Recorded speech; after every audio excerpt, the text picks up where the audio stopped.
বিশ্ব মুসলিম ও বিশ্ব মুসলিম শাসক যারা আপনাদেরকে দৃষ্টি আকর্ষণ করে বলতেছি, আপনাদেরকে বিশেষ করে অনুরোধ করে বলতেছি, ইরানের উপর যেভাবে বর্বরতা হামলা চালাচ্ছে আমেরিকা এবং তার মিত্র ইসরায়েল, যেভাবে ইরানকে নিঃশেষ করতেছে, যেভাবে ইরানকে মাটির সাথে মিশিয়ে দিতে চাচ্ছে, মনে রাখবেন তার জন্য দায়ী কিন্তু আপনারা থাকবেন। আজকে আপনারা প্রতিবাদ না করলো, আপনি যদি আজকে আপনারা আপনাদের জায়গা থেকে কোনো কথাবার্তা না বলেন, মনে রাখবেন একদিন একদিন এই জবাব কিন্তু আপনারা দিতে হবে আল্লাহর কাছে।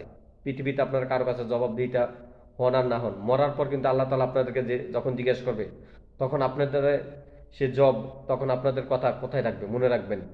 আপনারা আজ মুসলমান হয়ে মুসলমানকে মারতেছে, আপনার ভাইকে এক ইহুদি হত্যা করতেছে, আপনাদের ছেলে সন্তানকে ইহুদিরা হত্যা করতেছে, আপনারা নিশ্চুপ, আপনারা কোনো ভূমিকা পালন করতেছেন না।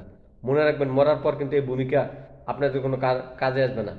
মরার পর সব এক একটার কথা কিন্তু জবাব আল্লাহর কাছে আপনারা দিতে হবে।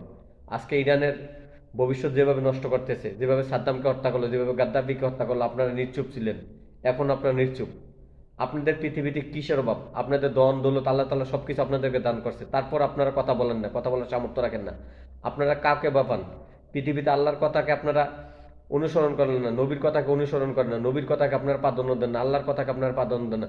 শুধু দুনিয়ার আমেরিকার এবং ইসরায়েলের কথাকে আপনারা প্রাধান্য দেন। সবচেয়ে বড় কি আপনাদের কাছে আমেরিকা, ইসরায়েলের কথা হয়ে গেল, ডোনাল্ড ট্রাম্পের কথা আপনাদের সবচেয়ে বড় হয়ে গেল, আল্লাহর কথা আপনাদের কাছে কোনো বড় নাই।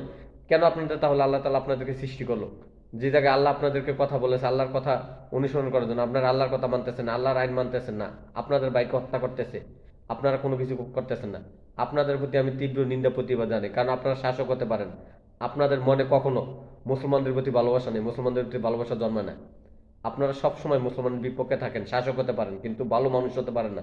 আপনারা উমর এবং আবু বক্কর, উসমান, আলীর মতো কখনো হতে পারবেন না।